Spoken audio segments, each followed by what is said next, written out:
नमस्कार मंडळी, जय शिवराय। आज आपल्याला पाहायचं आहे स्वराज्यावर आलेलं शैतानी संकट छत्रपती शिवाजी महाराजांनी कसं दूर केलं। निजामाचा दरबार भरलेला होता आणि दरबारामध्ये राणी बेगम सर्व दरबाराला उद्देशून म्हणत होती की शिवाजी को कौन पकड़ के लाएगा।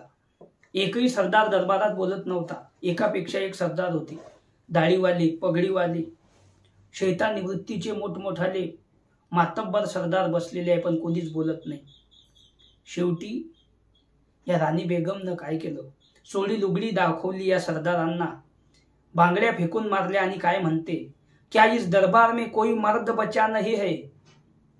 न कळत या बाईनं हा दरबार नामर्दाचा बनवून टाकला। पण तेवढ्यात पाठीमागून आवाज आला, मैं ले आऊंगा शिवाजी को। हा आवाज कोणाचा होता तर याचं नाव होतं अफजल खान। आपल्या सर्वांना माहित आहे, दिसायला शैतानी वृत्तीचा, बरदंड शरीरानं, पायात कडावा, हातात कळ, मोठी डोक्यावर पगडी, दाढी, डोळ्याला सुरमा लावलेला आणि हा बलदंड शरीराने दिसणारा शैतान ताड दिशी उठून उभा राहिला आणि यानं तो पैजेचा विडा उचलला आणि मैं शिवाजी को पकड़ के लाऊंगा, शिवा डोंगर का चुवा असं म्हणत हा त्या राणी बेगमकडे आला। राणी बेगमने शाबासकी दिली, शाबास शाबास खान साहब शाबास, क्या आप लाओगे शिवाजी को पकड़ के। शिवा डोंगर का चुवा। रत्नजडीत तलवार घेतली, या राणी बेगमनं खानाला अर्पण केली, पाठीवून हात फिरवला आणि या खानाच्या सोबत सुंदर अशा प्रकारे शिवाजी राजाला पकडून आणण्यासाठी व्यवस्था दिली। 20,000 घोड्यावर, 20,000 हत्तीवर आणि 20,000 पायदळ असं 60,000चं सैन्य घेऊन हा खान छत्रपती शिवाजी महाराजांना पकडून आणण्यासाठी निघाला। या खानानं येता येता रस्त्यामध्ये हिंदू धर्माच्या देवी देवतांची विटंबना करायला सुरुवात केली। घनाच्या घावाखाली सुंदर मूर्त्यांच्या ठिकऱ्या उडवत होता, देवाच्या समोर गायी कापत होता, घरात घुसून कोण्याही मुलीवाडीची आबरू खानाचे सैन्य लुटत होते। जर कोण आवाज उठवला त्याची गर्दन उडवायची,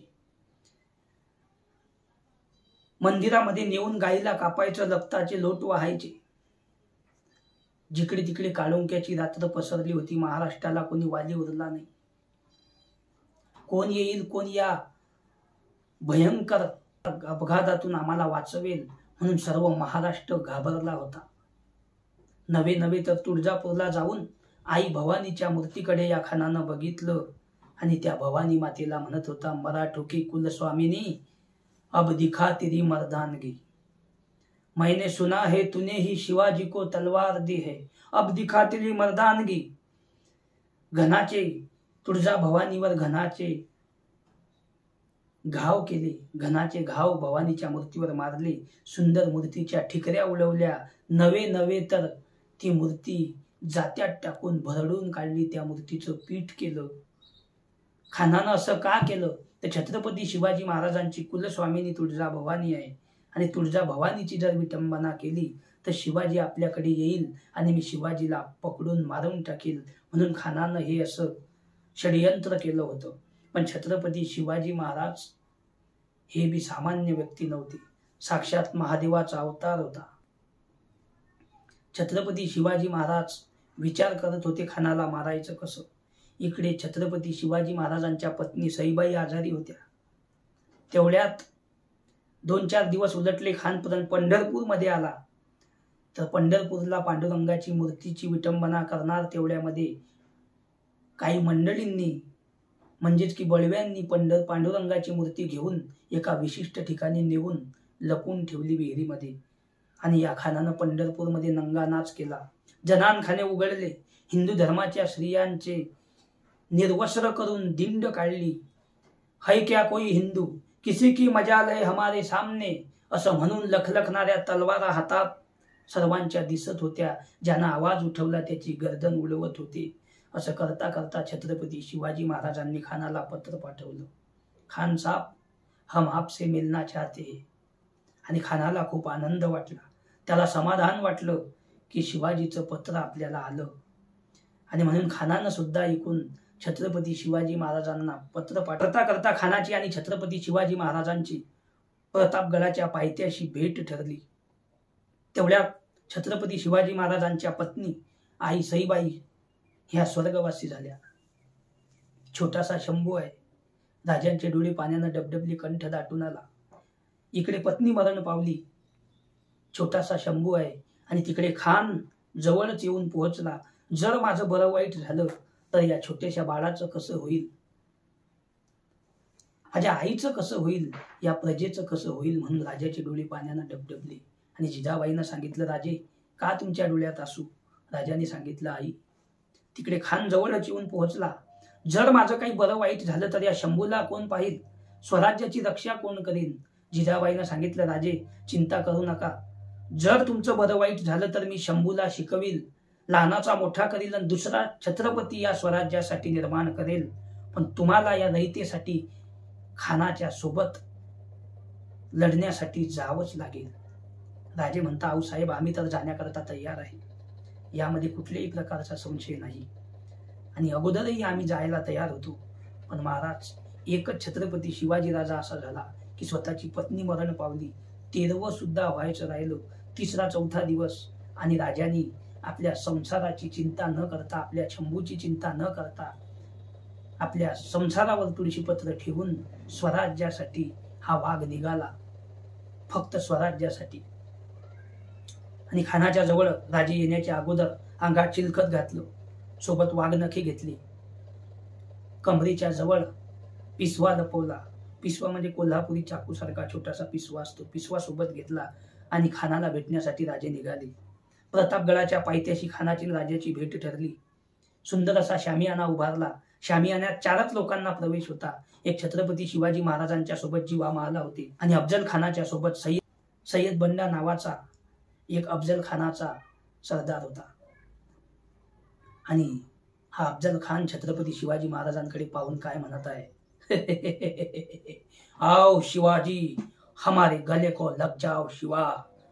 राजाला समजलं खान काहीतरी गणमिकावा करणार आहे।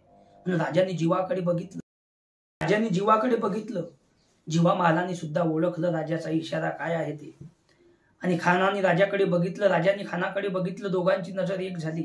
खानाने राजाला आलिंगन दिलं, पुन्हा राजांकडे बघितलं, पुन्हा आलिंगन दिलं, आणि खानाने दगा केला, राजाची मान धरली, आपल्या बगलेमध्ये दाबली, कमरेतून कट्यार काढली, राजाच्या पाठीवर मारली, पण करकर आवाज झाला, कारण अंगामध्ये चिलखत होती। राजाला समजलं खानानं आपल्या सोबत दगा केला, वाघनखे घेतले, पोटात खोपसले, त्या दिवशी पोट फाडलं, आतरे बाहेर काढले, खानाने छत्रपती शिवाजी महाराजांना सोडून दिलं। राजे मोकळे होताच राजाने कमरेतून पिसवा काढला आणि खानाच्या पोटात खोपसला। 2-3 पिसव्याचे वार खानाच्या पोटात केले, खान जमिनीवर कोसळला। हे अल्लाह, दगा दगा करत खान जमिनीवर कोसळला गेला।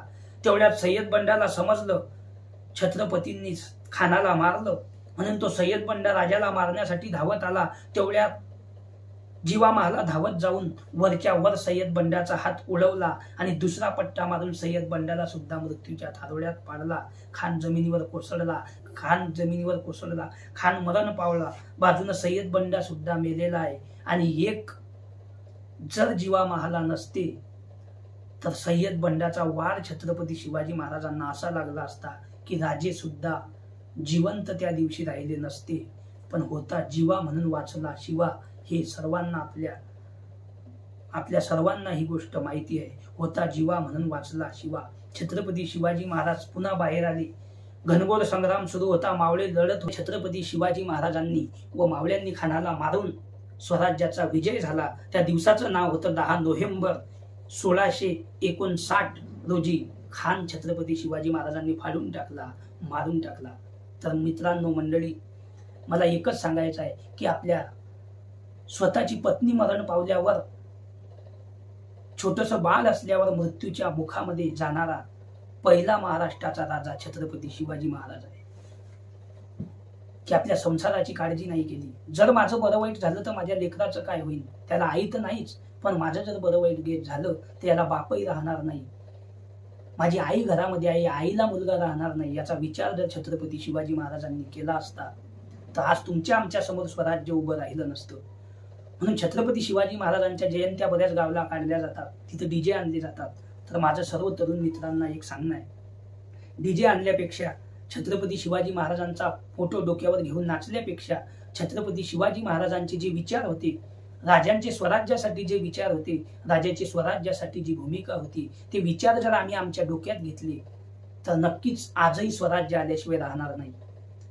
कठीण परिस्थितीमध्ये ज्या वक्ती महाराष्ट्र संकटात होता, त्यावेळेस छत्रपती शिवाजी महाराजांच्या सोबत राहून ज्या मराठ्यांनी आपल्या प्राणाची आहुती दिली, स्वतःच्या संसाराची काळजी न करता ते स्वराज्यासाठी लढत राहिले, आज त्याच मराठ्यांचे जे वंशज आहे, त्या सरकार त्यांना आरक्षण देत नाही. हे खूप मोठं दुर्दैव आहे महाराष्ट्राचं, की ज्यांनी स्वराज्यासाठी आपल्या प्राणाची आहुती दिली, आपल्या संसाराचा विचार न करता स्वराज्य. या नवीन नवीन व्हिडिओमध्ये तोपर्यंत जय भवानी, जय शिवराय, रामकृष्ण.